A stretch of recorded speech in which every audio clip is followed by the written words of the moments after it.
भगवत मार्ग में भी उपाधियां मिलती हैं। जिसने कभी कोई उपाधि स्वीकार नहीं की, कोई भी अपने पद प्रतिष्ठा, कोई जिसने अहंकार का त्याग कर दिया है, जो दूसरे की उन्नति देखकर कभी ईर्ष्या नहीं हृदय में, जो स्वार्थ का त्याग कर, और जो संसार में किसी पदवी को, किसी उपाधि को स्वीकार नहीं किया, वो धन्य है। जो विद्वान होते हुए घमंड से रहित नम्र वचन, मधुर वचन बोलता है और अपने को संसार में भगवान का सेवक घोषित करता है, वो धन्य है। जो इस अखिल संसार में एक भी कोई शत्रु नहीं बनाता, जो विवेक पूर्वक, निश्चय पूर्वक कभी न तो मिथ्या भाषण करता है, न मिथ्या आचरण करता है, वो धन्य है। जो भगवान का दास है उसे कभी चिड़चिड़ाहट नहीं होती। जो भगवान का दास है वो बहुत गंभीर और शांत होता है। ऐसे भगवान के दास को हम नमन करते हैं। श्री समर्थ गुरु रामदास जी महाराज। नाम के अतिरिक्त जितनी चेष्टाएं, इनमें हमें विश्वास नहीं है भगवत प्राप्ति करा देंगे। महापुरुषों के वचनों को पकड़ो। नाम परमात्मा का साक्षात स्वरूप है, इसलिए नाम पर हमें बहुत विश्वास है। समर्थ गुरु रामदास। जिसकी नाम में रुचि नहीं होती उसकी यमराज में जरूर रुचि करनी पड़ेगी। यमराज में मतलब यमपुरी में, समझ लीजिए इशारा। जिसके मन में नाम के प्रति संदेह है कि अरे क्या होगा नाम जप से, इसका मतलब उसे घोर नरक यंत्रणा भोगनी है। इसलिए अति आदर के साथ मेरी बात मान लो, मन लगाकर पूरा का पूरा समय नाम जप में दो।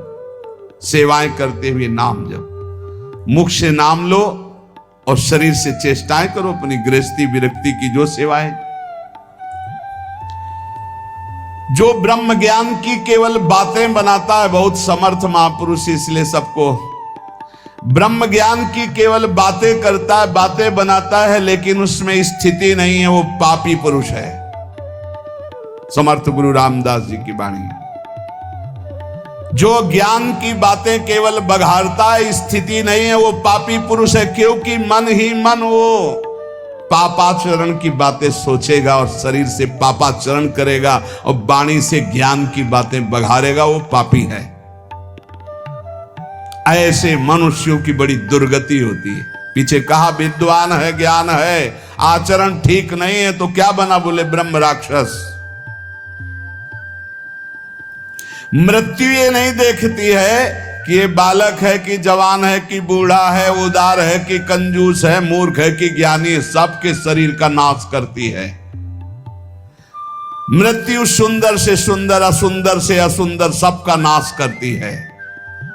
इसलिए पुण्य पुरुष वही है, हरिदास वही है, नाम जापक वही है, कीर्तनकार वही है, जो मृत्यु आने के पहले ही शरीर को छोड़ दे, शरीर का राख छोड़ दिया, देह रहित विदेह स्थिति।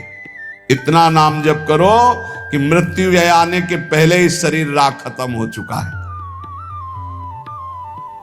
संदेह मत करना हमारी बात में। मृत्यु लोक में जन्म लिए हो तो मरोगे। यहां जो पैदा हुआ वो मरेगा, चाहे कोई भी हो। इसलिए मरने के पहले स्थिति प्राप्त कर लो, नाम जप के द्वारा वो प्राप्त होगी। भगवान हलवा पूड़ी नाना प्रकार के पदार्थों के भूखे नहीं हैं। उनको केवल भाव चाहिए, भाव। भाव से ही वो भोग पाते हैं, भाव पर ही वो रीझते हैं, भाव से ही वो प्रकट हो जाते हैं। इसलिए भाव प्रकट होता है भजन से। जितना भजन करोगे उतना ही भाव। ये तुम्हारा जीवन एक रत्नों के समूह का संदूक है। खोल लो रतन। वो रतन है हर श्वास में नाम जप करना। ईश्वर अर्पण जीवन, नाम जप, तो एक से एक दिव्य ज्ञान के रतन, भक्ति के रतन स्थितियां आ जाएंगी। और यदि इन श्वास रूपी रत्नों को भोगों में नष्ट किया तो जिस आनंद के लिए मानव देह मिलेगा उससे वंचित रह जाओगे। मेरी बात मान लो, केवल ये मानव देह ही भगवत आनंद प्राप्ति के लिए, इसलिए कमर कस लो, ईश्वर के लिए कमर कसो, संसार से निराश हो जाओ, संतों का संग करके भावुक बनो और जगदीश्वर को तुम संभालो। सुमिरन तो जगदीश्वर तुम्हें संभाल लेंगे। भावुक भक्त को भगवान अपनी गोद में रखते हैं। वासना के कारण ही तुम्हें बार बार जन्म मरण मिला है। उपासना से नष्ट कर दो अपनी वासना को। विषय चिंतन करते हुए मरोगे तो घोर दुर्गति होगी, हरि चिंतन करते हुए मरोगे तो सदगति हो जाएगी। ईश्वर पर विश्वास रखो, हरि की कथा सुनो, धन्य हो जाओगे। हरि की कथा सुनने से प्रीति और नित्य नई नई भगवत चरणारविंद की तरफ बढ़ने की वृत्ति मिलती है, भगवान की प्राप्ति हो जाती है। जिस जगह पर रोज हरि कथा होती है वो महातीर्थ हो जाता है। इसलिए जहां कहीं भी हरि कथा हो रही हो, ऐसा सुनने को मिले तो दौड़कर आलस्य निद्रा स्वार्थ का त्याग करके हरि कथा में जाकर सबसे अपने को नीच समझ करके बैठो। सबसे अपने को नीच समझ करके जहां भगवत चर्चा सुनने को मिले दौड़ो, जहां जहां पीर की बात सुने खोजत तिन गैनन। जिस परमेश्वर ने तुम्हें यहां भेजा है, अखिल ब्रह्मांडों का वो स्वामी है। यदि मानव देह लेकर उसको प्राप्त नहीं किया तो तुम जानना अपना जीवन व्यर्थ चला गया। इसलिए मेरी बात मान लो, शाश्वत अशाश्वत का भेद जान जाओगे यदि नाम जप करोगे। ये जितनी भी कलाएं और विद्याएं प्रकट की जाती, सबका उद्देश्य केवल उदर भरण के लिए सीमित हो जाता है। इसलिए मैं उस ज्ञान को ज्ञान नहीं मानता जो केवल रुपया कमाने के लिए है। अगर ईश्वर को नहीं पहचाना, ईश्वर की प्राप्ति नहीं की, जीवन मुक्त नहीं हुए तो ये सब पेट भरने का धंधा है। समर्थ गुरु स्वामी रामदास जी, ये निरर्थक उदर भरण की विद्या ज्ञान विज्ञान है।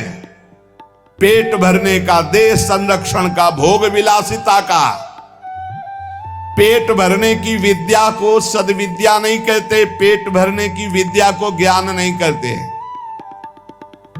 अपितु सर्वव्यापक परमेश्वर अखिल कोटि ब्रह्मांड नायक की प्राप्ति के लिए विद्या है, ज्ञान है, उपदेश है।